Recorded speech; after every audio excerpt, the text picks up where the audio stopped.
हाँ तो भाई किल मैसेज चेक करे भाई साहब के, दोनों ही टीममेट थे और दोनों ने ही पूरी लिवे खाली कर दी थी भाई। शुरू से लेकर आखिर तक इनके किल्स के मैसेज चल रहे थे, हैकरों की तरह खेल रहे थे भाई। पूरी लिवे लॉबी खाली कर दी थी इन्होंने। यहाँ पे ग्लेशियर वाला मेरे टीममेट को नॉक कर देता है और मैं यहाँ पे उतर के उसे ना पहले तो उसे नॉक कर देता हूँ भाई साहब, फिर वो अचानक से जल्दी रिवाइव हो जाता है, पता ही नहीं चलता भाई साहब रिवाइव होता है। यहाँ पे मैं उसे डाउन कर देता हूँ और इसके दूसरे टीममेट को ढूंढता हूँ लेकिन वो मिल ही नहीं रहा होता है भाई। इतने में ये रिवाइव भी हो जाता है और ये ना अपना बदला ले लेता है भाई साहब। इसने यहाँ पे मुझे नॉक कर दिया, मैं यहाँ पे नॉक फिनिश हुआ। उसके बाद ये इनके किल मैसेज चले ही जा रहे थे भाई, मतलब ये रुक ही नहीं रहे थे। कुछ खास इतनी कोई इनकी गेम प्ले थी या कोई अच्छी डिवाइस थी।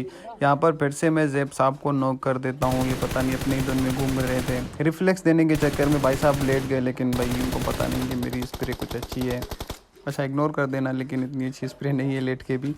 यहाँ पर मैं उसके एक टीममेट को तो डाउन करके फिनिश कर देता हूँ, लेकिन जो दूसरा उसका टीममेट होता है ना मी, वो भाई साहब वो बिग डायनासोर पे घूम रहा होता है, लेकिन वो हाथ नहीं चढ़ता भाई, वो भाग जाता है उधर से। वहाँ से तो वो निकल लेता है, उसे कुछ अच्छा खासा डैमेज दे देते हैं, लेकिन वो वहाँ से निकल जाता है। उसके बाद फिर से यहाँ पे उनके साथ फाइट होती है भाई। वो 3 बंदे थे, हम 2 थे, और यहाँ पे एक को मैं डाउन कर देता हूँ फिर से। ये उसका टीममेट है, मैं इसको डाउन कर देता हूँ। मेरा टीममेट भी इधर नॉक फिनिश हो जाता है भाई उसके साथ ही। और ये दूसरे को मैं यहाँ पे डैमेज करता हूँ कुछ अच्छा खासा, लेकिन वो नॉक नहीं होता और मैं जोन में होता हूँ।